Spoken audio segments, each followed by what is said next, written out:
કંકોતરી મોકલો એમાં લખજો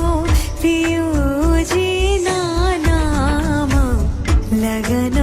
આવ્યા માંડવડે એમાં લખજો પિયુજીના નામ લગન